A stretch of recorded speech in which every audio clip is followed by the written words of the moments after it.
PUDcast is filmed before a live studio audience. Ladies and gentlemen, welcome to the PUDcast with Jason and Mike. I'm Jason. I'm Mike. And we're coming to you from the Pud Cave located here in Game Swap in beautiful downtown Lincoln in the great state of North Carolina. Mike, brother, hola. Here comes Hurricane Mike. Hurricane Mike is in the house. God damn, and he's pissed. Get out of the way, motherfuckers. Oh, man. It's good to get out some of that cussing, man. We just got done with the weekly wrestling wrap-up that you can catch on L-Town Radio every Sunday night at 9 p.m. and on demand on ltownradio.com. And we can't cuss on there, man, and I about came close a couple times. Yeah. It was close to getting edited again. But I said darn. I think we're going to let that one ride, man. I think we're going to let that one ride. I said fuck last week, so I definitely have to take that one out. Yeah, man. It's a pretty good editing job, wasn't there, brother? Seamless. And I went back and listened to it, and I was like, damn, I give myself some props. Yeah, I know.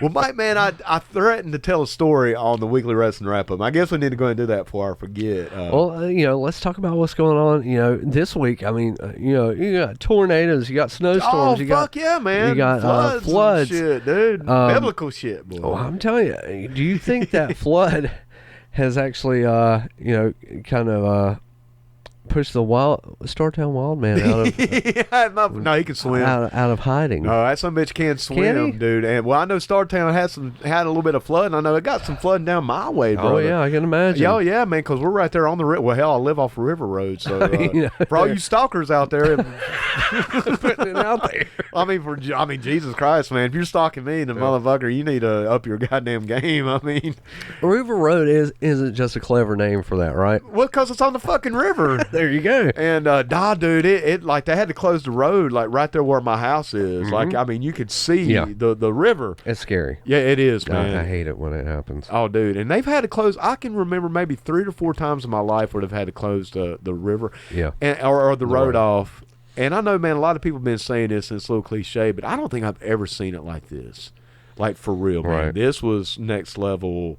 Shit, I mean, hell, man, the park down here, the baseball park, City Park in Lincoln, looked like a fucking lake, man. I've seen it like that. Yeah, I have too, but not Betty quite. Ross. I've seen Betty Ross worse. Really? Well, I remember when those people went canoeing or some shit down there, and they had to get the fucking rescue. Yeah. That was one of the bad times. Hold my beer, If you guys were listening, sorry. The water has definitely engulfed, like Betty Ross, both parks. Mm-hmm. You know, as far as the park, but it's not quite up to the pool. I've seen it at the pool. Yeah.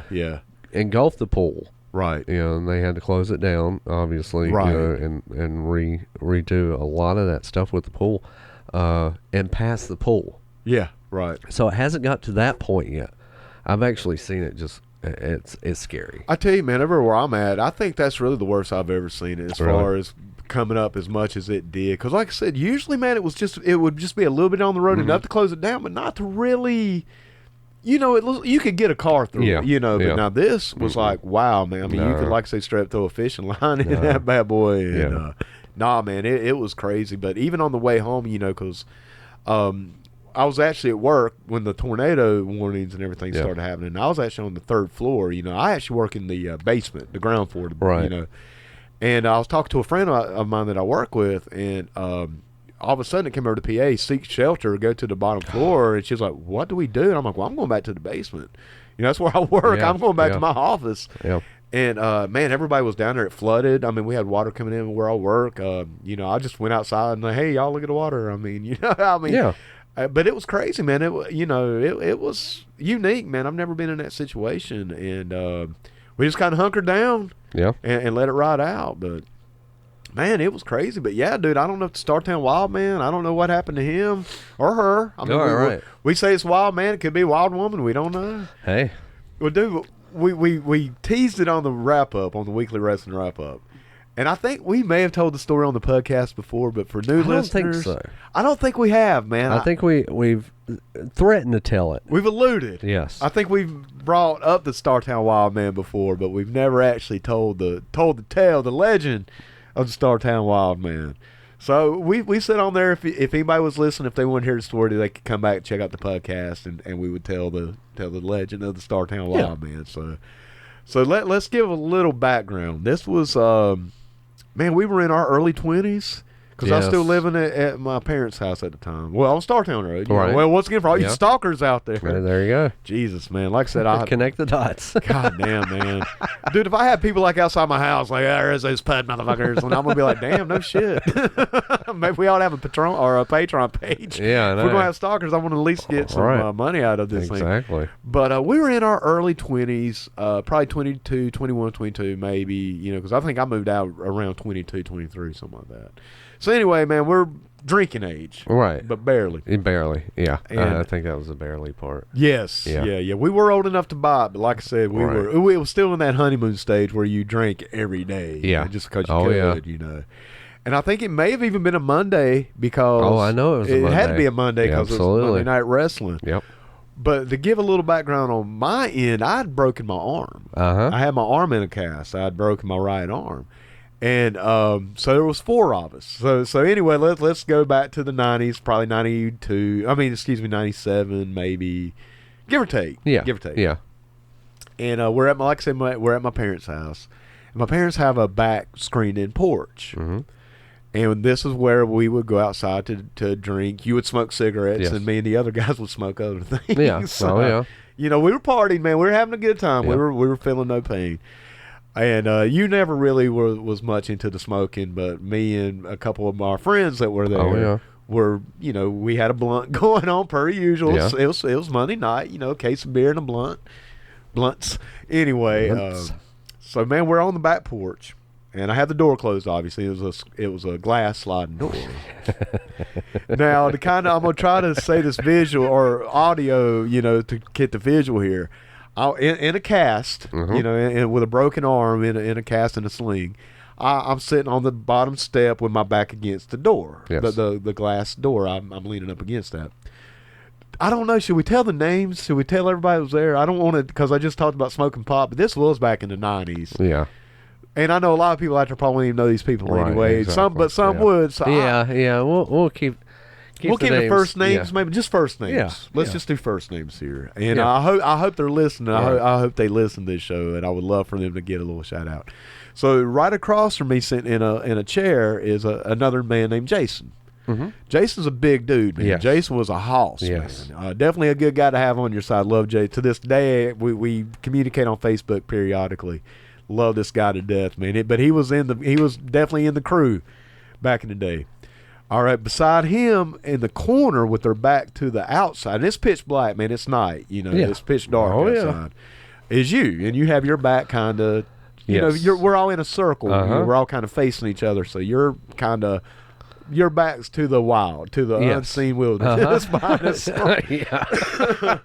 And beside you and beside me, kind of in the other corner, is Chris. Yes. Okay, so it's the 4 of us. Like I say, me, Chris, and Jason are partaking in a blunt. You just drank heavier. Yes. You drank more than we did, you know. In fact, you may have even been drinking liquor that night. Oh, I'm sure. I'm pretty sure it was maybe vodka or gin or tequila. Tequila. Tequila was your thing. Yeah. And seems like we had a bottle. It seems like we did have a bottle. And beer. We always had beer. Beer was beer and blunts, man. If we were watching wrestling, those 2 things were absolutely going to be in use. Tequila, if you were over, which you were always over. Yeah. So anyway, man, we're feeling good. It's a commercial break, you know. Nitro we're watching Nitro back in that time. So man, we're chilling, you know. We're hitting the blunt once again, man. I'm hitting it left-handed because, you know, my right hand's in a sling. Directly across from me is probably a man who's pushing 250, 270, easily. Big, strong ox of a man. Young man. We were all young. You're on the other side, and Chris is right here. We're passing blunt. We're drinking. And it's pretty quiet. It's pretty quiet out. We're just talking, shooting the shit. You know, we know everything. We're 22, so we're talking about how we know everything, you know. All of a sudden, behind you, directly behind you, hooty. And if you got startled by listening to that, Imagine us in the middle of the night. We were high as fuck. I mean, I think we were mid hitting this son of a bitch. Pitch dark. Pitch black out. No lights on, man. No. Just a light on the back porch. Yeah. Dude. No, we didn't even have a light on the back porch. Maybe not. There no, was no, light no, coming in from the kitchen. The kitchen from the Yes. TV, and you're right. Because we definitely didn't want the neighbors. We didn't want the back porch light on us. To see what we were doing, man, right. because we were still. This is back before smoking pot was kind of accepted like it is now. It was still taboo. Like, oh man, they're smoking blunts. Especially with my folks, man. Oh yeah, I could not get busted by them at the time, which I would get busted later on. That would happen. That would come to fruition, but not on this night. Not on this trip. No, we got busted by the Startown Wild Man. Oh my god! And it sounded just like that. Yes, it was a person. It was or an animal or a hybrid. It wasn't an animal. It was not an animal. It was startling. Dude, like I said, directly across from me. Starling doesn't even sell it. No, that... It was fear-inducing. Dude, it was pure fucking terror is what it was. But what was worse was a 270-pound man who let's keep it real, man. This man Jason, who I love to death, man. Jason was big and he was a tough guy. He was a tough guy. Yeah. But he'd let you know he was a tough guy, too. Yeah. He's one of those, fuck that motherfucker. I was that. And he could. Yeah. I mean, he was the real deal. But man, that motherfucker was the first one up. Oh yeah. And he starts running into me with a broken arm, and I still have my back toward the I'm like, oh my God, because he had hit me. I'd bounce off against the back. He went back up against the glass sliding door with a broken arm. Yeah, I had a broken arm. Sandwiching you. Yeah, and then he would hit me, back up, and do it again. And I'm like, oh my God, stop, man, stop. My arm's broke. And then at this point, Why aren't you moving, little man? Yeah, get out of the fucking way. He looked like the Kool-Aid man trying to bust through a door. There, he'd have broke through the glass.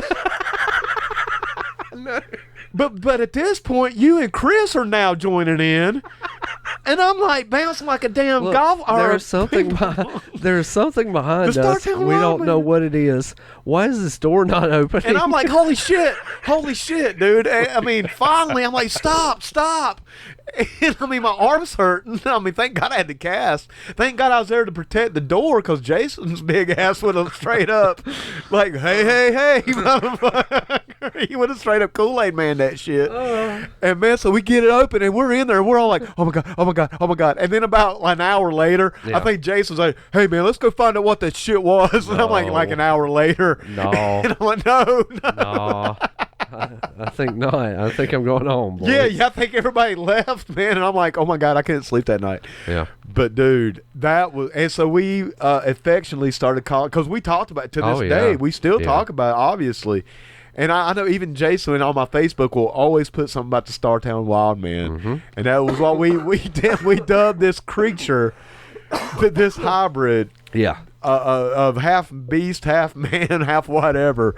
You know what it probably was? It was probably some kid who saw us outside smoking and had the best laugh of their. They're telling this story to their friends. I'm sure if that were the case. If it was, I don't think it's the case. I mean, it was not an animal. That much I know. It was. There's no animal that made a hooty. I mean, dude, that was it. That's exactly what it sounded like. I'll never get that sound out of my hair in my head. Yeah. I think it was a kid, dude. I think it was some kid that saw us out there smoking pots. I'm gonna go fuck with these guys. All right. And succeeded. That's an awful big chance. Well, back in, man, I was in the country. I mean, I don't know, brother. It was. That's what I would like to think. That's what helps me sleep at night. Oh, exactly. But that's an awful big chance for somebody to take on. Coming up on 4 guys, you don't know if they're carrying. No. I mean, they're out here drinking. They're out in the country. They're partying, so you never know. You never know.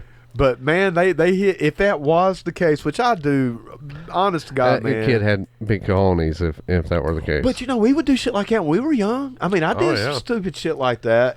But could you imagine if that? I don't know if I would sneak up by myself on 4, big guys, at that time.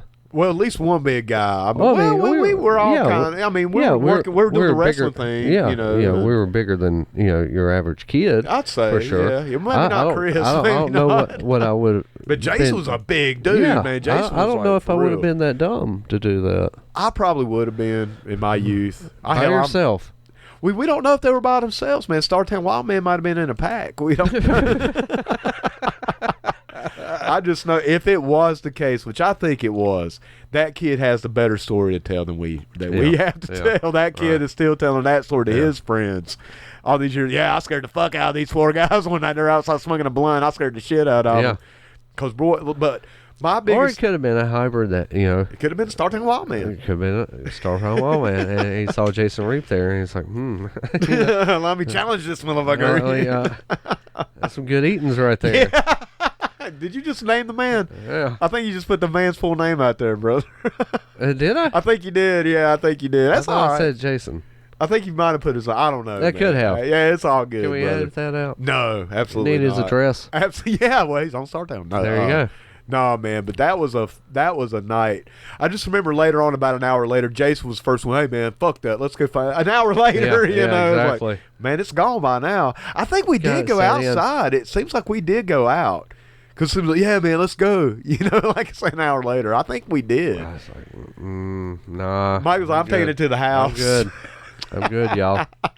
But yeah, man, it was just so funny just getting sandwiched between that's this. That's how white people get killed. Well, I mean, brother, they didn't get much whiter. I mean, you know, in the horror movies, let's go investigate. That sounds like some white people shit. My God, you know, not Mike. Mike wasn't that white. Me. Not that. I think we were. I think we were white enough that night to go look. But it was just so funny, man. James was actually half Native American too, so he, you know, he wasn't even like the whitest of us. You know, I was probably the whitest of us. You know?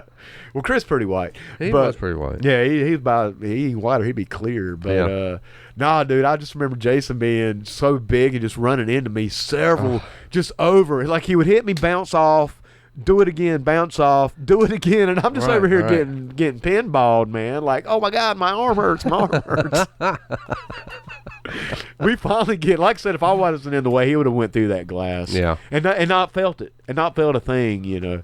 But anyway, man, that's the Startown Wild Man story. So we'll definitely have to put that in the description. Yeah. Hey, but Mike, I tell you something else I was want to talk about before we get into the February Funk review. That's what we're doing today. We're reviewing the USA Main Event Wrestling show we just did last week.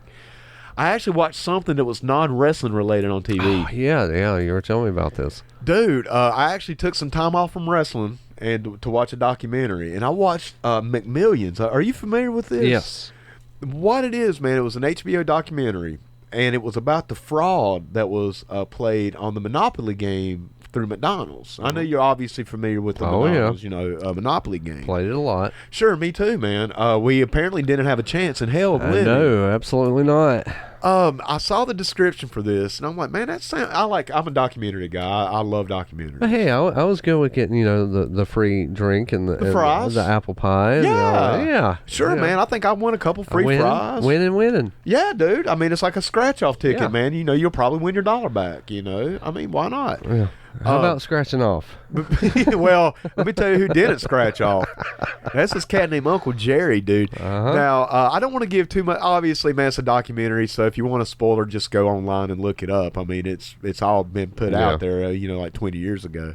I think it happened in 2001 is when they finally started this investigation. But I just want to talk about it kind of briefly here on the show because I'm reading the description. I'm like, damn, I remember hearing about it. I remember hearing about some fraud. I didn't know the story, obviously. I was like, man, that sounds interesting, bro. Oh, yeah. Like I said, I'm a documentary guy anyway. That's probably my favorite type of movie or shows, documentaries. I really do like them. And this one did not disappoint. And it's a series, so it's only one episode in. There's a few more episodes to go. So, I still got to wait a few more weeks for them to come out. But, man, it was amazing, dude. Apparently, the FBI got a tip that the winner of all these big $1 million prizes have all been related. That there was all a common bloodline between these guys. And dude, the guy that they got, the FBI, he's like the star of this show, and he's an FBI agent. And this guy is 100 miles an hour, man. This guy is just like, yeah, man, I was doing healthcare, and that was some boring shit. I wanted something fun. I was like, hey, that looks cool, and this guy actually shows kind of over the top. Very over the top, man. Very. In fact, they were even talking about this guy going undercover. It's like, this guy was a natural, man, because you got to be a little bit of an actor, right? And this guy really, and he is, man.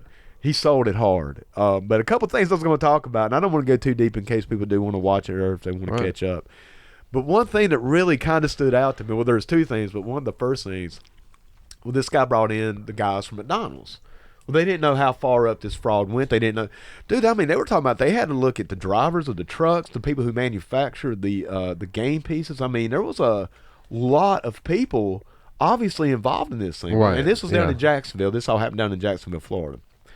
A lot of hands on it. Very much, man. I mean, to the point where you don't even really realize it, but to run, because not only was it McDonald's, but there was the marketing team that came up with the idea. Once again, you have manufacturing, you have your delivery drivers, you have your workers, your actual McDonald's employees. And I'm talking from the fryer up into the CEO, man. Yeah. I mean, there's a lot of people involved in this whole thing. But one thing that, well, like I said, there was two things that really stuck out to me. And the first one was this guy who was young. And he's a young man now. He's still a young guy. But he was really young. He was just starting out. But he shows up to the meeting with these 3 McDonald's employees who they, bring in to talk to the FBI in a gold suit. Yeah. He said he looked like a French fry. And that was his whole thing. And he said, well, I had a white shirt on, so how could I get in trouble, right? He said the prosecuting attorney could have ripped it off of him when he walked in this meeting. He was like, everybody loved it. No, they didn't. They didn't. But, I mean, this guy literally walks in a gold suit. Wow. And ended up talking them into going undercover. That's crazy. And his whole thing was they wanted to be, and this was the second part that really stuck out to me. And then I'm going to quit talking about it in case anybody does want to watch it, But they basically go undercover as an ad agency for this guy who won the $1 million. And he was obviously in on the fraud. They found out he was definitely, pulling a fraud here. The Uncle Jerry? Not Uncle Jerry, but a guy who was connected to Uncle Jerry. Uncle Jerry was like the guy who connected all these dots. Okay. He was the common theme between all these winners. So the first guy they had, he said he threw a magazine away that had the winning piece, so he went and bought a new magazine because it got wet at the beach. Right. So they're like, well, hey, we want to see where you were at the beach. And this is the undercover agents. Yeah. Like I said, he was playing a director. This guy was the director, of the commercial. So, and like I said, this was like his operation, man. It's like he never went through the training. They just said, hey, we're going to throw you in this thing. And wow. they gave him a lot of leeway, but he really sold it, But, man, they had the big check, like for like $1 million or however much it was. It was just this huge, big, gimmick check that they use, Like you'd see at the Publishers Clearinghouse. It's not the real check. It's the big, like 6-foot cardboard check, Yeah. Well, man, so they're on the beach, and they have that check on the beach. Some surfer guy, drunk, hammered. They said this guy's fucked up, man, hammered. Steals the check, man. He runs up and grabs it out of their hands and takes off running with it. And they got footage, man. They recorded this. There's footage of this on this documentary. So the guy, the FBI agent who's playing the director, chases him down and tackles his ass to get the check back because he's like, man, we wanted to make sure we had every bit of evidence. We wanted everything. And we just couldn't have some stoner, hammered surfer guy come up and steal the check. And I'm like, dude, you can't write this kind of shit, man. And they literally recorded it, but you see him take off after the guy, chase him. Now, he's a young man at the time. Like I say, he's a young man now. Yeah. He's probably in his 20s at the time. He's probably in his 40s now. So he's a young cat. Right. And he said, yeah, man, the guy was so hammered, he was zigzagging, so catching was no problem. And I was like, dude, what the fuck are you doing, man? Why are you doing this? And the guy was like, oh, well, yeah, man, I just saw those zeros. And I was like, I could really use that check. Like, the fuck are you guys cash this like thing he's going at? to take it down to the gas station or the bank. Man, it's got the big McDonald's. It's a gimmick check. Yes, but this guy literally stole it. It's not fucking real. No. But that was his purpose. He's like, yeah, I saw these zeros, man. I was like, dude, I could really use that. I was going down to the Quickie Mart. Yeah. To cash this big ass fucking check. Hey, man, y'all cash this shit? No, motherfucker. You got ID? Yeah. And the guy's right off the beach, man. He ain't got no shirt on. Long-haired cat. No shirt, no shoes. I mean, they probably wouldn't let him in the store, man. No shirt, no shoes, no dice, but... I got a big check. Yeah. He said he saw all the zeros. And so they let him go, man. They're like, look, dude, just get the fuck out of here, man. Oh, my God. He's like, this guy was so hammered, but I laughed, man. And then they showed it. And they're like, here's the footage of it. And, I mean, seriously, this guy's running like a motherfucker with his huge check under his arm, man. Motherfucker like a football player, man, tucked under his arm. Stupid Dude. ass shit. But right there. That's comedy. That's comedy gold, dude. You can't write that. Oh, dude, this entire documentary, I'm only yes, dude. The only thing you need was the Benny Hill music, man. It would have fit perfectly. Wow. But man, I just want to highly recommend. It's called McMillions. It's on HBO. If you get a chance, if you have the means to watch this documentary, and it's only one episode in. Dude, the first 10 minutes, I'm like, holy shit, this is good. This is good stuff, man. Yeah. But just those two stories, and what I just said, it's a little bit of a spoiler. It does take away a little bit, but man, there's a lot more in this show that'll hook you. If you're into documentaries, then you'll like this, man. Yeah. I definitely can't recommend it enough. But like I said, dude, just seeing this guy get tackled, and his whole and the guy telling the story is funny, man. This guy's got charisma. He's got a good. He's definitely got an it factor. And he was just like, yeah, man. I was like, dude, what the fuck are you doing? I mean, this guy was so hammered. He's like, oh, yeah, man, I just saw the zeros. and this is a big check, man. Yeah, like physically, it's like, yeah, man, it's the biggest check I've ever seen. Like you said that, Mike, what's he going to do? Walk into the Quickie Mart? Hey, man, hey, man. I need 2 forms of ID for that. Come on, man. Like the Quickie Mart's going to have $1 million anyway. Hey, man, you got a big pen I can send you? Yeah, like one of them big Price is Right feather pens. God damn, man, have a big ID to go with it. Yeah, man, there's my ID. Jesus, man. But like I said, dude, he was just such a surfer type, man. Like I said, long-haired, cat, no shirt, just on the beach, man, and just took off with the check. It's like, Jesus. Well, anyway, Mike, I tell you, brother, man, I can talk about that first episode. I can actually make this episode of the podcast about just this show. Right. It's really good, man. Once again, if you're a documentary fan like I am, I highly recommend it. Very entertaining and very interesting. That was something else, man. It is extremely interesting. Yeah. I mean, to hear about the Monopoly game, having fraud. Yeah. Dude, one other thing I do want to talk about, then we'll get on to the February Funk show. You know, the FBI, obviously, they always have to name their operations. They always got to have it. And I didn't know this, man, but they actually have contests, like to who can come up with the best name. Really? Yes. And this guy's talking about it. And, you know, obviously, man, you always got your jokers in there and you got people. But I think they dropped the ball, Mike. They ended up calling it Operation Final Answer because McDonald's was also doing the Who Wants to Be a Millionaire thing at the time as well. And that was their newest promotion. So they went with that one. Good tie-in. It was a good tie-in, but there was two that I'm like, man, they really dropped the ball. One of them was Operation Fallen Arches. I was like, that just sounds kind of badass. That's cool. But the one that they dropped the ball, Mike, and I think you might agree with me. I think you'll hear what I'm saying.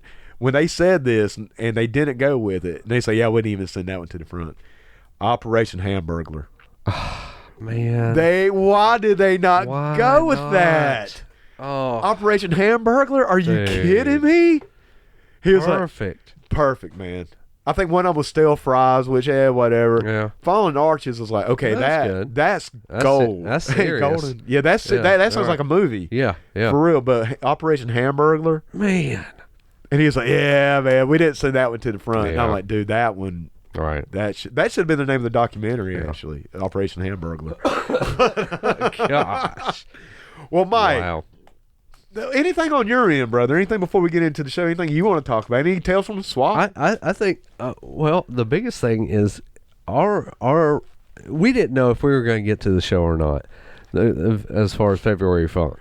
Dude. That car ride over there. Oh, my God. Well, for one, I was sick, man. Yeah. I was just coming off a really bad sinus infection. Right. I mean, I think I even said last week when Bobby Knipe, thank you to Bobby Knipe for coming last week. That was damn, man, what a great show. I mean, we were talking about that on the way over here today.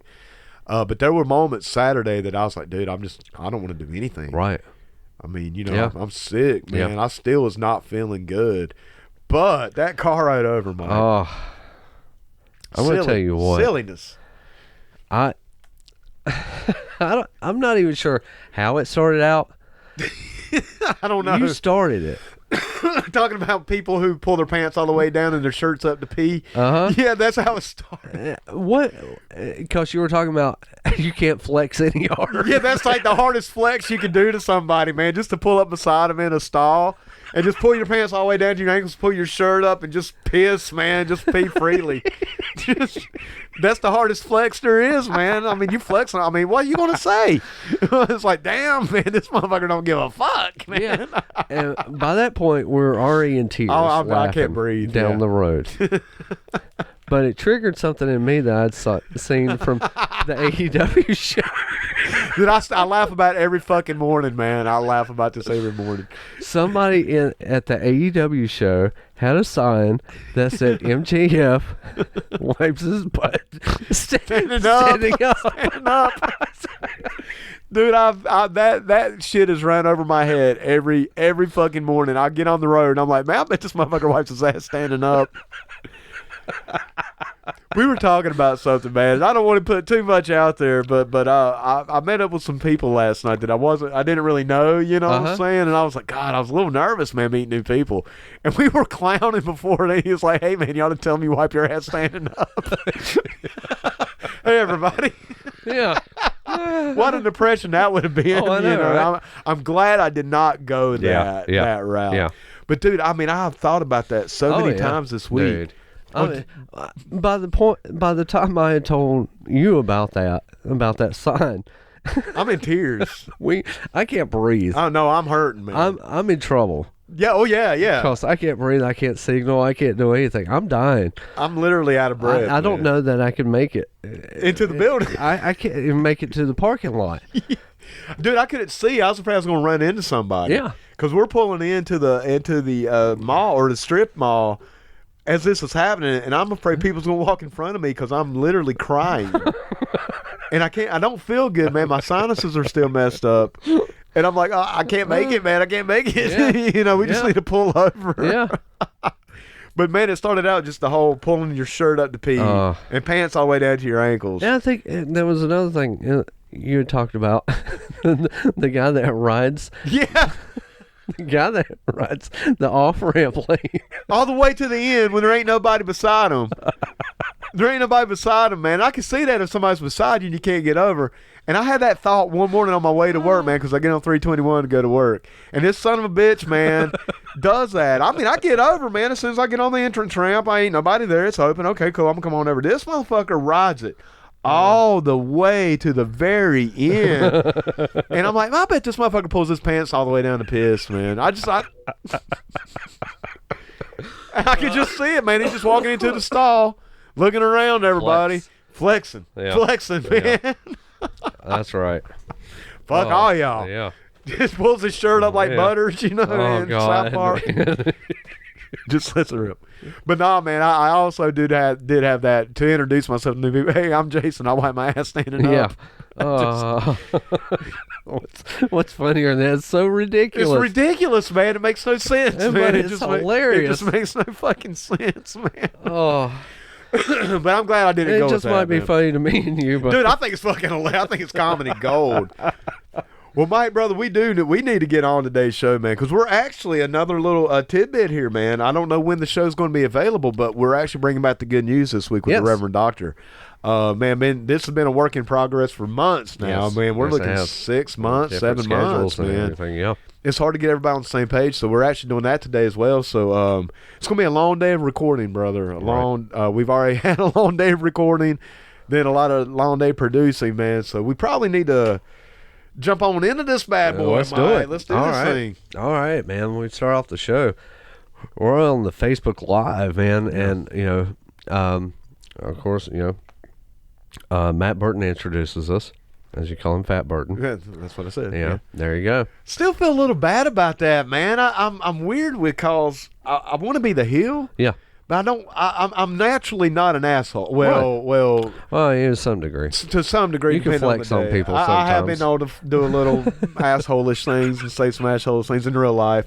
But pull your pants all the way down. I'll pull my shirt all the way up. Look, motherfuckers. Top this. But but man, but legitimately, dude, I do try to be cool to people, man. Yes. And and I don't like to make fun of people's weight, obviously. But you're the one that came up with it. I did. Just to get some more heat. Get the heat, man. And I thought it'd be funny. And Matt loves it too. Matt's cool with it, yeah. And I think that's the biggest thing for me. As long as the guy that I'm poking fun at. Of course, you took it a step further and with Nick. And you have mauled Nick as far as getting heat on Nick. But now Nick has come up to me personally and says, hey, man, hit me hard. Yeah. And I'm like, look, bro, I always want to make that clear, man, because I love Nick as a Mark fan. I've even told you this, man. If I was in the crowd, that'd probably be my favorite one. I'd probably be the biggest Nick fan that it is. I think you're a bigger Dragon fan. I love the North. Now if I was a fan, I would boo the hell out of him because I'm all about America. Like, fuck you communist son of a bitch. I'd be all over that shit. But to be in the heel, I love it, Mike, because I get to be an asshole. Yeah, it's therapy. Yeah. Because I get to take, because, man, everything I said, you kind of think it. You know what I'm saying? Oh, you know what I'm saying? Yeah. You do kind of think it anyway. And it's like I was telling a friend of mine, because, I was telling her about it. She was like, I can't see you being the bad guy. Right. I'm like, well, it's an act. It is an act. I said, but there's a lot of realness to it. I said, I get to take a lot of the shit that I want to say throughout the day. Yeah. Not necessarily at work, but, sometimes. Yeah. Sometimes. Oh, yeah. And it's a release, man. You get it all out, man. You get all that negative, all that bullshit out, man. That's right. And you make it fun. Yes. And you try to do it to enhance the product. Entertain. To entertain, yes. man. Yeah. But still, man, when you were like, hey, man, call him Fat Burton. I was like, dude, I don't know, man. I don't know about that, but I'm glad I did. It went. It's working. It's went. Working. Yeah. Well, Matt has the interview with WCW legend Lodi. Well, before we go there, man, you remember the banner? Because I do the banners, the graphics. The so and so versus so and so. That's right. I make those on the live feed. Yeah, man. And I had one that said "Fat Fuck Burton." Oh my god! and like Chad was like, "Hey, go with that." I'm like, "No." He was like, "Well, don't say fuck." And I'm like, "No, man. I don't want to do any of that." No. I want to keep that worked. Yeah, that's that's an actual legit. Right. I don't want them knowing that I do that. No. No. But I did it just as a goof, man. Yeah. And Chad was like, "Go with Fat Burton." I'm like, "No, man, I don't want to do that." No. Especially at first because it said Fat Fuck Burton. I know. I was like, whoa. Stop, man. I put a pig on it, Oh, God, it's so bad. It was pretty bad, It was man. So bad. I had too much time on my hands, man. We actually got called up. Yeah, we did. We got there early, Got everything done, so it's made sure everything was working. Right. So we're not, so I had a little spare time to clown a little bit. He did. And then Chad's like, hey, go with that. I'm like, no, man. No, too much time. Too much time on my hands, man. Yeah. But he has an interview with Lodi. Right. WCW, legend, superstar, part of Raven's flock. Yes. He's been all over the planet, man. Absolutely. Mike, before we talk about that in the show, let's talk a little bit. How much more was before this? Because there's much more. Let's get into this thing. It's like, hey, there was this happened before. I don't see anything happening before that. There was. What? And I want to talk about it, man. Yes, man. There was something really cool that happened before the show, and that was the seminar, man. Okay, yeah. That was cool. Yeah. Once again, man, we peek behind the curtain here. We tell you things that you didn't see. We shoot. This show is a shoot. These reviews are a shoot. Lodi actually had, and this was online, man. Everybody knew this was happening. And for those of the people that got to attend this thing, man, brother, Roy Howdy, were you in for something special? For those of you who did not get a chance, I highly, highly recommend if you ever get a chance to hear Lodi speak. Dude, I thought I heard it all in wrestling. I thought I'd already kind of little jaded, man. I've been around 20 years, and he didn't really say anything you didn't know. Right. But his delivery. It was his delivery, man. I was mesmerized the whole time. Oh, I was enthralled. Yeah, exactly. It's just I was so into what he was saying and just seat stuff. Yeah. Without being over the top. Right. He wasn't preachy. No. He wasn't preachy. Drew you in. Yes. And. God, it was great. It was great to listen to. He was giving me chills and a lot of stuff he was saying, man. Like I said, it's stuff that you already know. It's like one thing that he said that we've said on this show. He was like, don't ever go out and do something for the first time in front of a crowd. No. Just to kind of give a little peek behind some of the stuff he was saying. Right. Which we've said that too, but to hear it from him, was so much more profound than hearing us say it. It really was. Because not only has this man lived it and he's made his living doing this, and if you're not comfortable with doing something, don't do it. It has to make sense. Just stuff that you would already know, and you think that everybody would already know, but maybe they don't, man. Right. And not only that, but just hearing it from him, the way he put it out there, that seminar, like I said, man, we're in the back. We weren't in the ring. The students were in the ring where they should have been. Yeah. Where we were kind of a little on the outside. We were in our broadcast positions. We were in our seats. But I was just, I mean, like I said, man, I couldn't get enough of that. No. And no, it was fantastic. One thing to anybody out there, if you're listening to this show and you're an independent wrestler, if you are not fortunate enough to take part of this seminar, if Lodi ever gives another one, go. Yes. I don't look and look, man. I don't want to say anything too out of the way. I don't want to put anything. I don't give a fuck where you're at, what you're doing. Go. Yes. Don't worry about anything, but worry about here. You know what I'm saying, man? Right. What I'm trying to say here is, do it for yourself, man. Yeah. You owe it to yourself if you're a wrestler. If you're trying to break into this thing, if you've been in the business for a year or a decade, if you get a chance to go hear Lodi speak at a seminar, I don't give a fuck if anything might be holding you back from going. Whatever, go. Yeah. Fucking go, man. Yeah. You owe it to yourself. Absolutely. And you're only shitting on yourself for not going. Right. And it's on you. Yeah. All right. Anyway.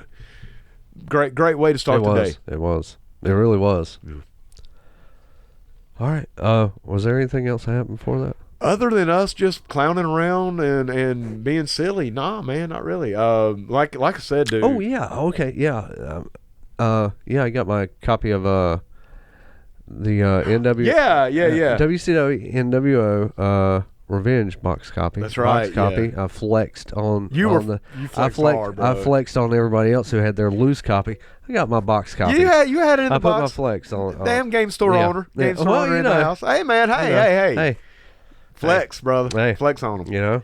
Box copy signed. Lodi. It's at the house now. We got some pictures taken with the man. Yeah, sure did. Absolute, which was awesome. Yeah, very. We talked about Bobby Knipe Jr., who was on the show last week. Yep. It was kind of Bobby's weekend in a lot of ways, it really man. was too. Because he was really putting himself out there, not only on the podcast, which we once again appreciated, but he showed up to the USA show. Yeah. And had a really cool review, man. He wrote something on social media that was really put us over. Yeah. Really appreciated that, man. He put over the entire show and the Yeah. entire roster, including us, man. And if Bobby, if you're out there listening, brother, thank you for that. Absolutely. And it was honest, man. Yeah. It was real, and that's one thing I like about Bobby, man. Is he puts it out there for real, man. If he doesn't like it, he'll tell you. He'll put it out there. He doesn't sugarcoat it. He doesn't work. You know, he shoots on it, and I appreciated that, man. When I read that review, I shared it. I was like, man, hey, here it is, and he's right. Everything he said in here was absolutely spot on. Yes. I think that's all the prelims. I think that's about it. So we talked about people wiping, standing up. We talked about flexing by pulling your pants all the way down. Yeah. The inspirational seminar that Lodi put on that. Once again, guys, if you're out there listening, if you're a wrestler, go owe it to yourself, man. Do it. Yeah. Please do it. Yeah. I think that's it, man. Yeah. We went through everything. We had to run some cables and stuff like that. Right. The usual stuff. Which was cool. We got everything up and running, man. We actually had everything up and running on the technical side pretty damn easily, man. I think we're getting into the groove of this thing now. I think so. I mean, we're there very early for issues, and lo and behold, man, knock on wood, we really didn't have any. Okay, well, for sure. Let's go into this interview with Lodi. Yes. Great interview. Oh, dude. Yeah, Lodi talks. Great talker. Yes. He's got his signs out there with him. Yeah, right. Back in the old gimmick, during those WCW days. Right. He talks about his match, coming up that, later that night. Really put over the teacher and student angle, man. For sure. Which we were doing that as well. I give me and you a lot of credit for really pushing that as well, Mike. Absolutely. Great job. You did as always, did a great job, man. First match, North Korean Dragon. Some Ting Wong. And his partner, North Korean Ninja. Who Flung Poo. I like to take a little bit of credit for that one, Mike. Yeah, dude. I'll take it. I'll take the credit for that one. Man. Who Flung Poo? Who Flung Poo? The man, obviously, that stands up and wipes his ass. It works out. That's the one. It worked out, man. Yeah. No, dude, I actually saw that on a site, and when we were talking about the card, I said, "Hey, can we call a North Korean Dragon Who Flung Poo?" And you're Chad, man. I love Chad, dude. He was like, "Absolutely." Oh, man. And you're like, "Stop it." Stop. Damn, son. And there it was. I see what you did there. You saw I saw that. Mine's a little more subtle. Very subtle, but it's there. It's under the radar, man. Mm-hmm. This match was fun, dude. Well, let's talk about it, man. All right. Well, it was a good tag match. Yes.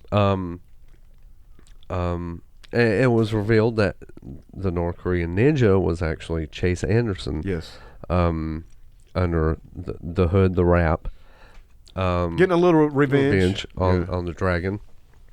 At times, I know the Rap was hard to keep on. Yeah, started coming off a couple times. Yeah, sure did. Yeah. But he did a good job. He did a good job of it. Yeah. I would have preferred it, if they had done it with a mask. Yeah. I don't think they had a black mask, unfortunately, for that whole get up. But I know they wanted to change the name, I think, to the Falcon, North Korean Falcon. I was like, guys, I've already done the graphics. Right, that was kind of like, hey, Yeah, exactly. I just saved it. No. With Braden and Nick going over. Right. Nick the Stick and the thoroughbred Brayden Marshall. Absolutely. Right. Because, Chase reveals that it is him getting this revenge. Turns on the Dragon. Yeah. Right. And there's a celebration in the ring. Right. Then just from out of nowhere, Brayden Marshall turns on Nick and Chase. Yeah. Does the big heel turn. Yes. How'd you feel about this? As a shoot, man. Yes. As a shoot, I think honestly, I think Braden is such a strong baby face. Mm-hmm. I don't know. I think he could have held out a little longer before turn. I think he still had a lot of gas in the tank as a baby face, to be honest with you. It did get over now. I love him as a cowboy baby. Yeah. I've always liked that angle, Yes. man. That gimmick is tried and true, brother. And it especially works for the length and crowd. I did think the turn was a little premature, man. I'm not gonna lie, I did. But it did get over. I mean, it definitely, and I think Braden is going to have a good time as a heel. Yeah, I can already kind of see that. I've seen him work on Thunder as the heel. Right. And I definitely think that's going to be a fun thing for him and a learning experience as well. It's good to learn both sides of this thing. Personally, man, I think he had a little bit more gas in the tank. Yeah, for sure. I really did. I did too. Yeah. But now, one thing I will say on the big time positive side is it really put Nick the Stick over is that giving the sympathy for that baby face. Oh, absolutely. It really did. I think it helped elevate him as a baby face. Once again, man, I think Braden had a little bit more gas in the tank. Yeah. But it did get over. It did. It got over. It did.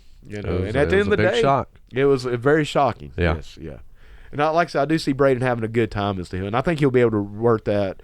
But Michael, we've said it before. To be able to work a good babyface gimmick, that's hard, man. Anybody can come out and tell people to shut up. I used to call them dirt farmers. Yeah. I mean, it was easy, man. I mean, some of the hardest stuff that I ever did was when I had to be a good guy manager or a commissioner. I think it usually was in a commissioner role. That's tough, man, because you're not a wrestler, and you kind of got to walk that line because you don't want to bury your heels. Yes. You know what I'm saying? That's right. And that was hard. That was the hardest thing I've ever done. I'm proud to say I was able to get it over for the most part. Yeah. I don't want to say anybody can be a heel because you do have to have a certain. Yes, you do. You just can't go. Yeah. Can't anybody just do it? But I do think if you have that in you, then I think it's easier to be a heel if you have that. Yes. In other words, man, if you can work either side of the fence, man, I think it's easier to work heel. Yes. If you can work either side. Right, yeah. You see what I'm saying? It is. And I think Braden, I think he is going to have a good time with it. I think, man, it could have maybe went a little longer. Like I said, man, I think heel turns, or face turns for that matter, work best after the gas is out of the tank. Mm-hmm. It's like, let's give him a boost. Yeah. The run has run its course. Yes. And I just don't think it had run its course at this time. No. But we'll see where it goes, man. Yeah, but once exactly. again, and hey, like I said, Nick the Stick was put over big time as the big baby in that. So exactly. Yeah. Next match, Keith Mack, party starter against Mr. 305 Live, Zane Riley. Zane Riley, brother. Zane's a friend. Yeah. I was really happy to see Zane come in and do some work with USA. I've been wanting him to come in ever since we got involved. Yeah. Zane actually reached out, and he was like, "Hey, you think you to put it out there? But I don't want to put too much business out there, but I love how Zane put it. He was like, "Hey, you think I can good brother my way into the show?" Yeah. And I was like, "Dude, if you want to be on the show, I'll reach out to Chad personally, man, and vouch for you, because you belong here, man. I think so. Yeah. Because Zane's great, man. Zane's over. He can work either side. Once again, we were just talking about working either side of the fence, man. Zane's one of those guys, dude. He's like, hey, I want you to be the most over baby, or I want you to be the most hated heel. He's like, okay. And he can do it. Love Zane, and I love this match, man. It was a great match, especially with how over Keith Mack is. Oh, Keith is so over, brother. I mean, for all intents and purposes, I mean, Keith Mack is the baby face. The baby face for USA, man. 100%. Absolutely. 100%. Yeah. Not even over exaggerating that. No. He is the face of USA main event wrestling, and he should be. Yeah. He should be. I mean, he has got the full package, man. Yeah. I'm a huge fan. Once again, man, it's hard being the heel commentator to try to find stuff to kind of, to kind of bury him a little bit, without burying him. Right, you don't want to bury. You just want to get your heat on him. Get the heat on him, exactly. Sometimes it's hard, man, because it's like, man, this guy's really good. Fantastic. It's like, oh my God, man. And this is fantastic, man. Oh yeah, man. And Zane just knows he does those little things to get that heat. Yes. Hit the overhead, baby. Hit the overhead. God, with the shirt. And that got us flustered, though. We were like, oh, God. Okay. Oh, yeah, with the overheads. Yeah. We got to get, all right, give me a second. I'm going to get this overhead. And I hit the wrong button. Okay, all right. Hey, man, he said to do it. And dude, he hit that pose. I actually got a screenshot of that. Yeah. Looks great, dude. Man. But the little stuff, with him pulling the straps down. Yes, man, it's like, hey, just kind of threatening to pull them down. Just got heat, man. Get heat off of that. So little stuff like that, man. Just knows how to work him. Yeah. Zane's a vet, brother. That's the thing about working. You don't have to do 10 million things. No, you don't. You don't have to do a million spots. Right. Flips. Yeah. You just work that crowd. Dude, when pulling your strap down gets more over than doing like a triple moonsault DDT press or whatever you want to call it. Yeah, that's it, man. I mean, that's the goal. Yeah, to do the little things to get the big heat, brother. Yeah, Zane's a master of that, man. He's a vet, dude. He's been on the circuit. He's worked everywhere, man. Yeah. Zane has been all over the fucking world. I can say it on this show. He's put over the world. He's put over the world, man. I'm proud to say I actually had a cameo on one of those shows. That's true. That was really cool, man. Yeah. We were at Midget Wrestling one night, and we got to do a little. Can I say Midget Wrestling? Yeah, absolutely. Yeah, okay, yeah. Yeah, you can say that. Yeah, I just fucking did. Hey, that's what they call it. That's what it was promoted under. That's the name of the Fed. Yeah, their organization. Right. So that was really cool, man. I got to meet Caleb. Got to talk to him for a little bit. NWA's Caleb Conley. Yes, exactly, man. As seen on NWA Power. Yes. And match of the week with Matt Cross this week. Oh, absolutely. That was match of the freaking week, man. Yeah, dude. Just go on your TV and pull up YouTube. Yep. Anyway, man. Yeah, but Zane, brother. Zane's back. Zane wins, grabbing a handful of tights. So he goes over, but Keith doesn't go under per se, man. In other words, it was also finish, put over in the show that Zane was sent here by Shane Andrews to take care of Keith Mack. And just kind of, beat him down, like you were saying, physically and mentally. Right, and I got to play that role. It's like, was this an emotional win? Was this a physical win? Yes, he's still physically here, but how's his emotion? And I really, because Keith came out at the end of the show to do an impromptu interview, which was fucking awesome, man. Yeah. I love that. When Keith came up behind us and we're like, that was just on the fly, man. Oh, yeah. That was was maybe my favorite part of the night, because I got to do the whole hard question here, Keith. You know what I'm saying? I got to play that Jesse Ventura type. Yeah. I loved that, man. That was so cool. And it was impromptu. It was just on the fly.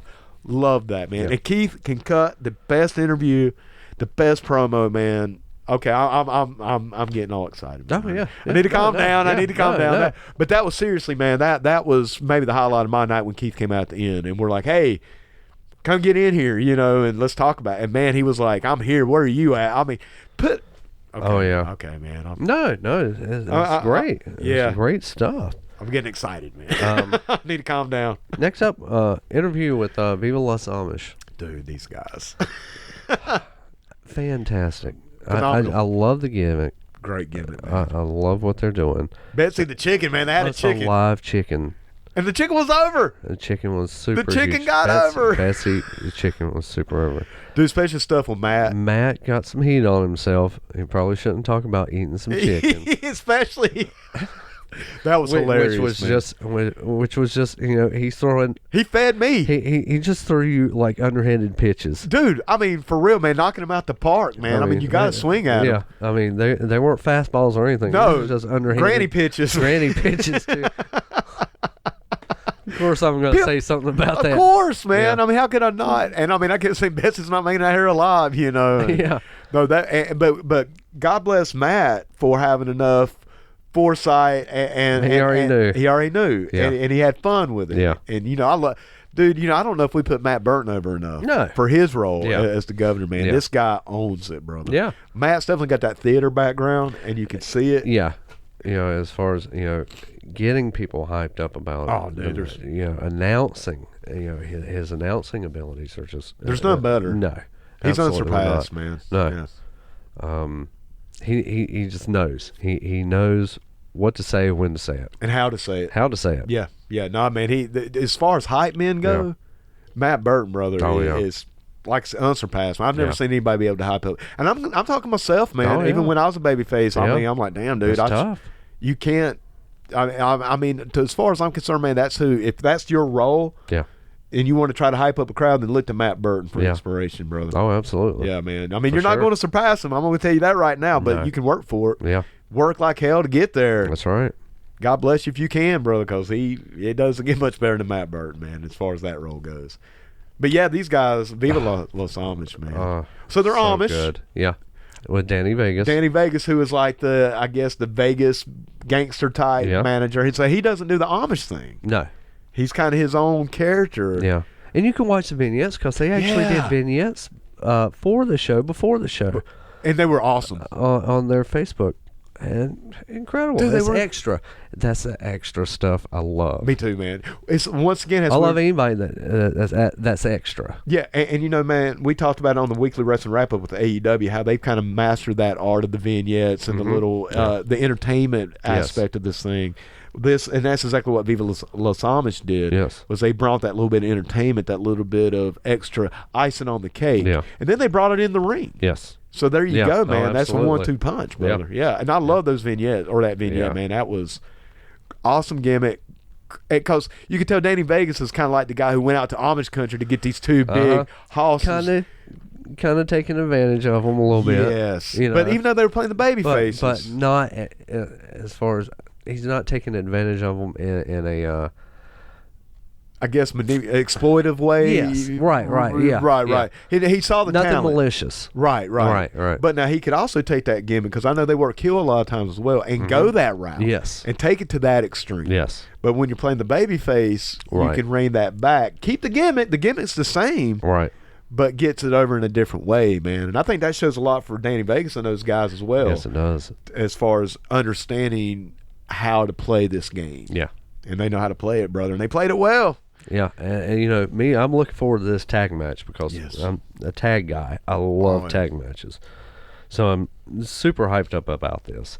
Next up, 6-man tag with Corporal C. Montgomery. Chaos. Yeah. The Prince of White. The Prince of White Trash. Tucker White. Right. That's a mouthful. So. Yeah, it is a lot, brother. That is a lot. And Jimmy Two Times. Yes. Taking on Chris Phoenix, Jack Morgan, the Bassmaster, and Wal-Mart Wally. Right, man. You talk about ultra baby faces and ultra heels here, bro. Yeah. There's a lot going on in this match. There is. There's a lot going on.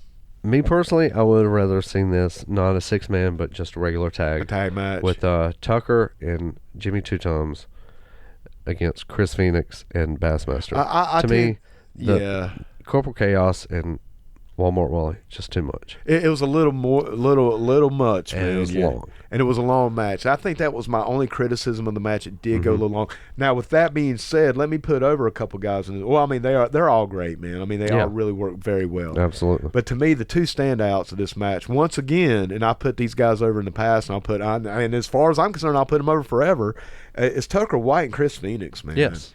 These guys, when they get in the ring, dude, there's something between these guys when they get in the ring, Mike. It's hard to train and hard to teach that, man. I think just certain guys have it. Yeah. And these guys, man, they're 100 miles an hour. They're both – I don't know how long Tucker's been doing it. I don't know if Tucker's a rookie or not. Chris, they absolutely is. Yes. Yeah. We know that for sure, man. He is still doing this game. Mm-hmm. But when those guys get together, man, I put over Tucker White hard on this show in the past, and I will continue to do it. To me, those guys were the standouts. Jack Morgan's great too, man. Jack Morgan's dude. Great. He is a tremendous worker. And obviously, Jimmy, man. Jimmy, obviously heat magnet, dude. This guy can just look at you. Jimmy 2 times a heat magnet. There's no greater heat magnet right now in USA. No, absolutely it's just him, man. He's just he knows how to do it. Yeah. He just looks at people. He ain't got to say nothing, man. Here's the thing with Tucker and Phoenix. I wish they'd slow down a little bit to where what they did meant. I don't want to say it doesn't mean something. Yeah, I was going to say when they hit something big, slow down afterwards so that the people can kind of soak it in. Yeah, I can see that. Instead of going from boom, boom, boom, boom, boom, slow it down so it gives the people a chance to breathe in a big hit like those knees that Tucker throws. I can hear you on that. Those are vicious enough to look, oh my gosh. But when he's following up with something else, I don't have that as a fan. As a fan. I hear you. No, I do. I don't have enough time to take that in. Because that's like, ouch. Yeah. Ouch. And I'll refer back to the main event for that as well. Right. And you'll know what I mean. But I wish they slow it down a little bit. Go fast, but take that big hit and let everybody soak it in before you go on to the next thing. I hear what you're saying, Mike. Here we go. I hear what you're saying. Here we go. I do tend to disagree a little bit, man. Right. I do hear you. But as far as soaking it in, once again, sometimes less is more. We talked about that, for other things as well, man. Mm-hmm. Promos, matches, everything. But when these guys get together, man, that 100 miles an hour, balls to the wall, oh, for sure, fast pace is part of what really really draws me into these guys, man. I like that not having time to really breathe, man. I like that for setup stuff, for like your arm drags and your hip tosses and stuff like that. But when you're hitting, like the big knee strikes, right, stuff like that, give somebody give the people a chance to just go catch your breath, ouch, instead of like, oh my god, did you see, oh wait a second, did you see that? Like I said, man, I think reaction, that's a crowd reaction too. And I do hear, and I will say this, Mike, you're definitely more of an in-ring bell-to-bell guy than I am. You're definitely more of a technician on that side, definitely, for real, man. One of the best technicians I've ever known. Just to kind of put you, I'll put you over. This one time, very briefly, I'll put you over. Because once again, I hear what you're saying. Hear what I'm saying. But I do tend to disagree slightly with. I do hear you, man, and I think there's a good argument to be made. But when those two get in the ring and that's 100 miles an hour, man, for sure, it's like watching a race or something, man. It's just like, oh my God, it's edge of this. Back when I liked NASCAR or I liked racing, I like that edge of your seat, that 100 miles an hour stuff. But these guys, honest to God, man, when those two get together, there's not much better, brother. I mean, there really isn't, man. And that's saying a lot, man, because they work very well. Yes. They jive, man. Yes. I think the word I'm looking for is these guys just jive. And that's not taking anything else away, man, from Jack or absolutely not. anybody's Jimmy or anybody, man, or the guys in the hoods, man. That's not taking anything away. But I do tend to agree, man. I think there was a little bit too much. I don't think a 6-man was necessary. No. Even though I will say, man, I'm glad Wal-Mart Wally was on the show because he is very over. He's a huge baby. Yeah. And I am glad that they were able to fit him into the show. That much. Corporal Chaos. I can do without one. I can do without both. Really? Yeah. Really? Corporal Chaos, I'm a little on the fence with. Right. Wal-Mart Wally, I think maybe that would have been a good opener match. It could have been. You know, just a real quick 5 minutes. Very quick, but you're gonna have to chop off some time for others. Yeah, man. It's a hard balance, brother. I'm telling you, booking a show. Oh yeah, it's hard, man. It ain't just putting shit together. I mean, you ain't pulling out a bunch of names out of a hat, man. No. Throwing darts at a dartboard. I mean, you got to think this shit out, man. Yeah. It's tough, man. But I am glad they were able to fit them in. I thought that it was a good match. It went long. I did think it could have maybe shortened a little bit. In the finish, man, we saw Corp Chaos basically get turned. Yeah. We got to see the betrayal. Left behind, man. Yeah. Let's see. Next up, we got Lexi still in an interview with Matt Burton. Yes. On crutches. On crutches, man. Yeah. Really playing up that sympathy role. Yeah, really. But it stems from an ACL. Legit injury. Legit injury, which she's cleared for now. Yes, right. Thankfully. But I also like how they worked that shoot injury into an angle. Yes. That's cool. Hey, it man. Needed to be. Me and Chad were kind of talking about that a couple weeks ago. I was like, hey, man, you got to make lemonade out of lemons. That's right. Brother. And, I mean, if you're going to get injured, it sucks. You don't ever want it to happen for real. But if it is unfortunately that turn of events, then hey, use it. Work around. Because you got it, man. You got to use it. Yep. I mean, that's right. And it helps build that heat. That's right. I still think Lexi Steele and Brian Thrill, man, is the hottest feud going right now. It has got the most, what's the word I'm looking for, man? The most steam behind it. Yes. It's hot, man. Definitely. It's a hot feud. Definitely. These two people hate each other, man. And it's good stuff, man. Absolutely. That brings out, speaking of Brian Thrill, to do the attack on Lexi. Heat. Yeah. God damn, man. That place was white hot, dude. Brian's another heat magnet. Yes. Great worker, too, yes, man. He is. I can't say enough about Brian Thrill either. You talk about the full package, man, just the full speed, the quickness, the be able to hook you. Oh, yeah. That craziness, too. Yes. 100%, man. Yeah, I'm a fan of this guy, dude. That brings out Mitch Hurley. Right. Make the save. Huge Mitch Hurley. This guy is a hoss, man. Love this guy to death, man. And, such a good worker. We get an impromptu match off of that. Right. The match was quick. That was my one, I guess, criticism of this match. Man, it was over before it started, it felt like. And I really was looking forward to seeing these two guys, especially with the different body types. Mitch being a big, weightlifting type, man, who can move. Yes. The guy can move. Sure can. And then you got Brian, who's a little smaller, but he's also put together and can also move and hook and stuff like that. And we got to see some really good stuff, man. You did? We got to see some great stuff with these guys. It was just, damn, man, it was so fast. It was. It was over almost before it even started. Yeah, that was my one criticism. With getting the DQ with Lexi hitting Brian through with the crutch. Right. And it was really cool how we got to put over how Lexi cost Mitch a match. Yes. And I really got to play that hero. I was like, she cost him the winner's purse. Got to really antagonize that. That's right. And I enjoyed that, man. But I do wish that match, because I was honestly, dude, of all the matches on the card, I think I was looking forward to that one almost more than anything, just to see the different styles. Yes. And to see how Brian could work against somebody like Mitch, and vice versa exactly. for that matter, Exactly. So I hope to see a rematch in the future with these guys. And I want to see these guys really be able to, because I think both these guys can make the other one shine pretty damn bright, man. Sure can. Both are great, man. I'm a mark for both these guys. Next match, tag match for the titles, Flirtin With Disaster with Wu Paul and Ramo taking on Viva Amish. Right. Making their debut. Making the debut. So hyped to see this match. Great match. Dude. Great tag match. Beginning to end. 100% across the board, man. Not a bad spot in this match. No. What else can I tell you, dude, I am a huge fan of Wu Paul. Yes. The man wrestles with gloves, so he doesn't have to touch the other. I love that. Man, it has so much heat, bro. Yeah. Ramo, too, man. Ramo's awesome. This guy, man. He gets a hard way. Yes. Yeah, he actually, he gets some blood, man, for, like you said, the hard way. Keeps going. I mean, you could tell, man, I've never had a chance to really sit down and talk a lot with Omar, or Paul for that matter. I have a little bit more of Paul. But you could just tell, man, that both these guys are just tough as nails, man. They are. Ramo, there is something. He's just got that vibe to him. It's like this guy could probably. He will take you. Oh, dude. He'll take you and stretch you. But probably feel bad about it. Yeah. You know, because he's a cool guy. He's got a great attitude, man. At least, you know, from what I've talked to him and been able to be around him. But he's just got that vibe, man. Dude, well, I was just going to say he could probably walk out of a nuclear explosion and just wipe his shoulder off and be like, yeah, it stung a little bit.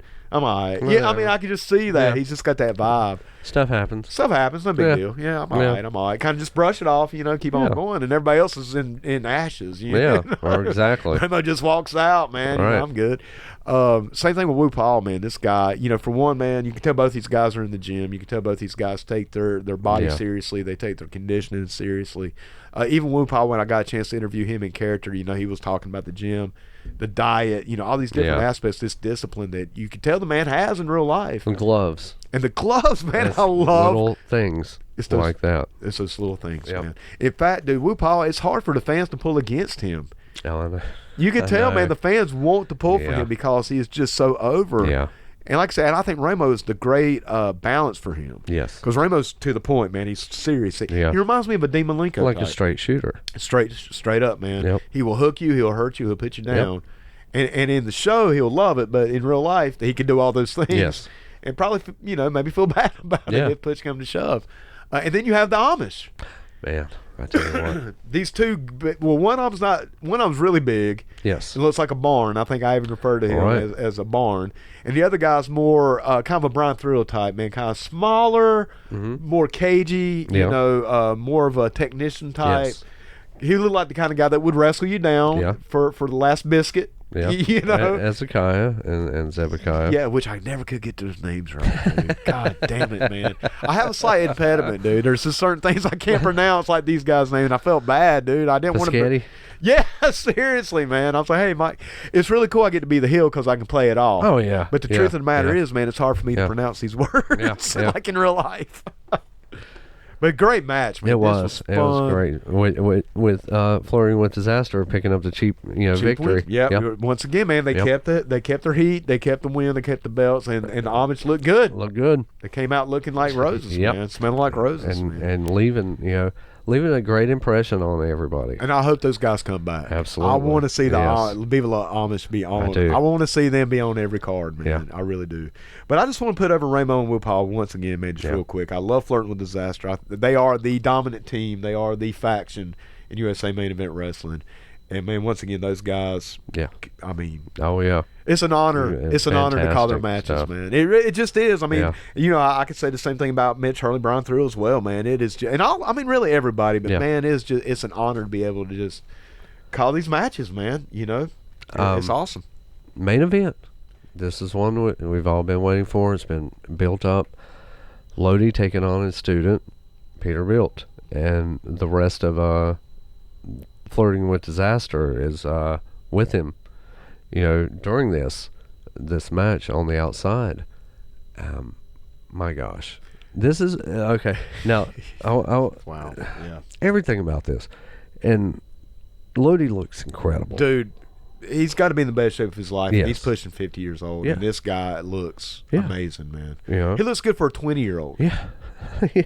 I mean, really, man. I mean, this guy's put together, dude. He once again talk about that gym life, that eating right, that discipline that goes into that. I mean, man, you just don't pop yourself into a physique like that. No, you just don't. You can't wish yourself into No, it takes hard work. It does. This is an incredible match. I know one of the spots that popped me, and this is referring back to that slowdown stuff I was talking about earlier, when he had Peterbuilt in the corner and gave him that succession of chops. Oh yeah. Those overhand chops, just pat, pat, pat, pat. You could hear it echo in the building, man. Oh my gosh, it popped me. Yeah, oh yeah. No, it popped seriously, me for sure. But there's that break right after. Let everybody absorb that. Let it sink in. Yeah. Let everybody absorb that. Yeah. And there was stuff that Peterbuilt did to Lodi that was like, okay, that was big.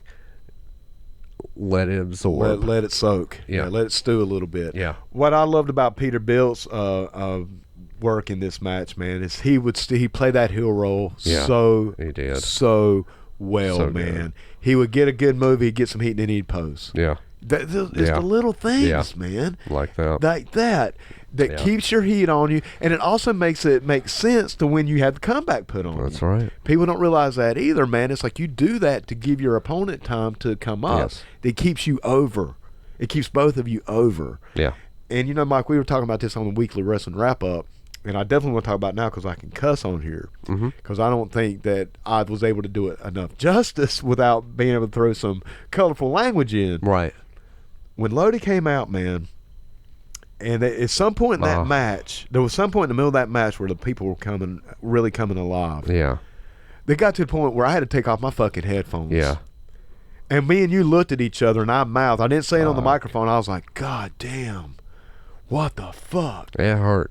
It hurt through the headphones. It was that loud. It was that loud and that hot, man. Yes. It wasn't even just the loudness for me. It was the vibe. It was the feeling. It was the chills. Yeah. I mean, I literally took off my headphone. We looked at each other, and I'm like, motherfucker.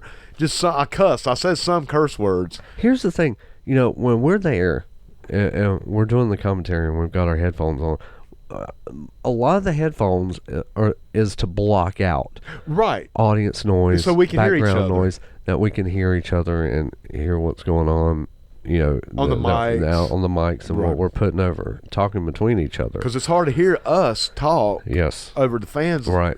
So we need to have that. So we blocked that out. Right. It seeped over that. Oh, yeah. No, dude. Not only did it seep over. It was coming through. It overtook it. I had to take my headphones off because, like I said, it literally hurt. It was hurting. Yeah. It hurt my ears. And it was a great thing. It was awesome. That's a great thing. Yeah. But it shows how big that audience, their reactions were, and how hot they were, and excited for this match and for Lodi. And Mike, I think we had talked about it on one of the other shows. Sometimes these shows kind of run together, man. But it was not only the loudness of it, but I think we had talked about this. We've been in some hot crowds. I think it was on the wrap up we were talking about it. We've been on both sides of some pretty hot crowds. Yes. Man. We've been performing in front of some hot crowds. We've been in the crowd for some hot crowds. And I don't know, man, if it's the environment. I know it's a smaller building. I know it's a smaller, more intimate setting. I don't know if that had anything to do with it. I don't know. I've never in my life experienced anything like that. Yeah. Ever. And I'm not talking just wrestling matches, man. I'm talking bands. I'm talking anything. I've never had that kind of energy, loud. The place, dude, I know we say it all the time. It's electric. It's on fire. We use these words a lot, man. And we mean it. Yeah. But it was nothing quite like this. I mean, like I said, dude, when I had to take my headphones off, look at you, I was like, God damn. Yeah. Yeah. I was like, dude, are you feeling? Yeah. We're in this, man. We're a part of this. Yeah. This is magical, man. You can't write that, man. No. You cannot plan on that. You cannot just make that happen. It's organic. It's organic as it comes. And brother, I'm getting chills talking about it now, man. As we're speaking about it, I'm literally getting chills up and down my arm. And I was having chills at that moment. Like I said, dude, it was to the point where we had to stop talking. Yeah. And we just took our headphones and we're just looking at each other like, wow. We're in the middle of this. This moment, brother, is ingrained in my mind. This moment is magic. Yeah. And that goes to Lodi, man. That goes to Peterbuilt. That goes to Chad Scott, man. Yeah. I mean, everybody that put this show together and made that match. Wu Paul and Ramo too, man. They're out there too. They're feeding. Everybody that was in that main event. God Almighty, dude! It was magic. And I love, when they're coming up, on the finish, the back and forth moves, as far as Lodi has taught Peterbuilt these moves, the spine busters, the even flow DDT, the rings of Saturn. He's taught him everything, and they're trading them back and forth. Back and forth. They told a story. Yeah. They told that, and man, once again, Mike, I want to put you over, man. I thought you were on top of your game, man.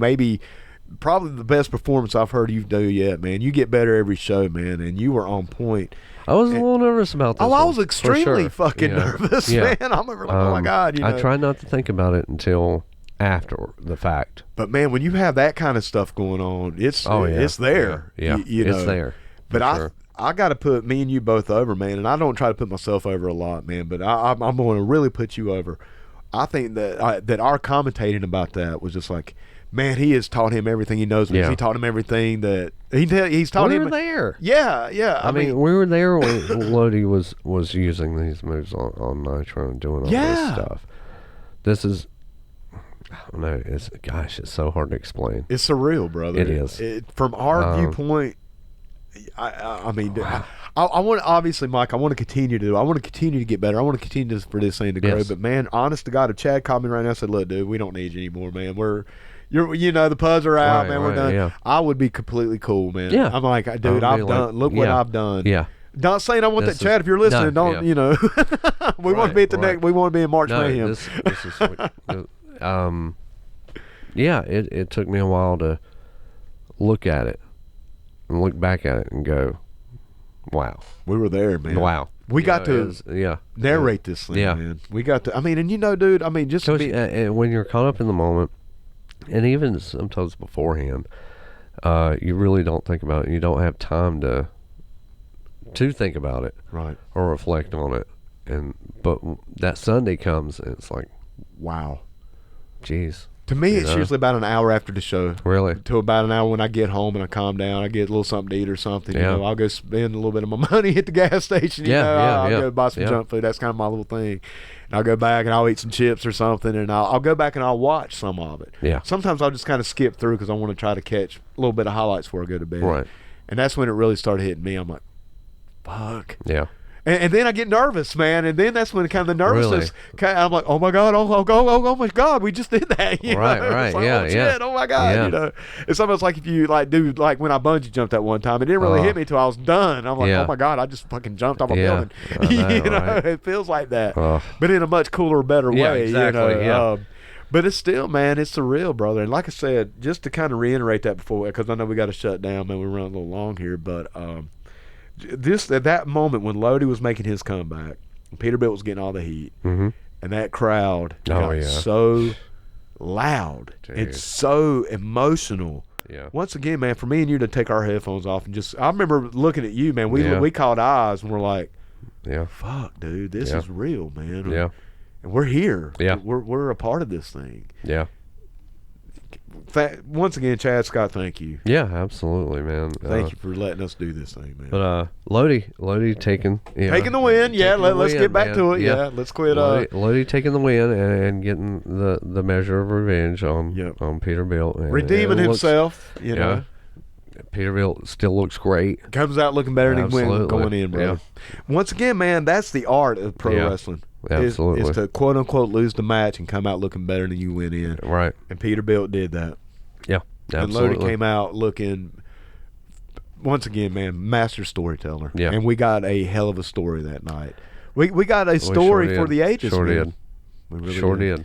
And we need to mention also referee Matt Bahari. Dude, you got to put Matt over. Yes. Referee Dustin George. Yes. Our production tech Corey Taylor, man, is in the house. Definitely couldn't do it without her, man. Couldn't do it without all those guys, man.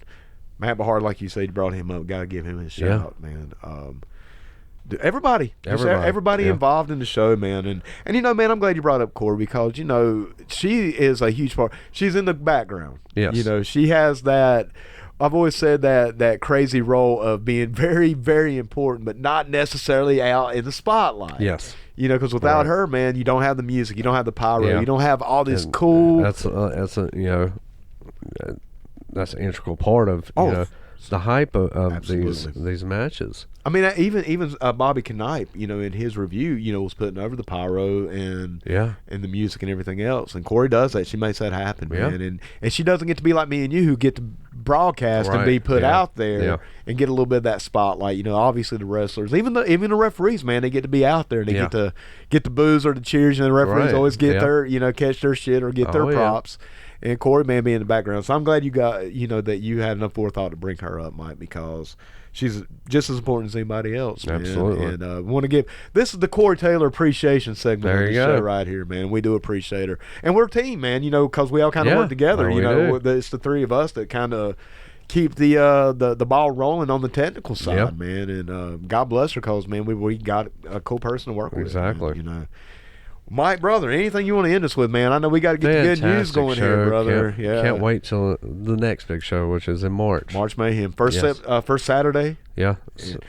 May 7th? March 7th. March 7th. I'm sorry. Yeah, March 7th. Yeah. And also, man, let's go ahead and put over March 21st, the After Dark show. Oh, man. The adults only show. That's going to be insane. We're still figuring that one out. Yeah. What we're going to do, how we're going to do this, how we're going. Yeah, it's going to that one, brother. Full disclaimer, we will be in character. Yeah. So if I come out and call y'all a bunch of pig fuckers, don't take it personally. And on that we'll note, actually be the PUDs on this. the PUDs will be in full PUD effect on that show, man. I'm looking forward to that one, brother. But I'm also nervous, Mike. Oh, I know. Because I'm afraid I'm gonna say something that might get. Hey. Hey, I get worried. I mean, hell, man, I get worried about saying fucking midgets. I can get to the back quicker from where we're at now than out in the ring. So I'm good. We're good, man. We'll probably park in the back. Yeah. So we can go ahead and just have a quick exit. Sure. Mike, anything you want to do, bro? That'll do it, man. All right, man. Well, until next week, you PUDs out there, have a good one. And not only that, David, I understand we're right at the end of our program. No, we have got to go. This has been a great event. There's some people out there that hate us for this.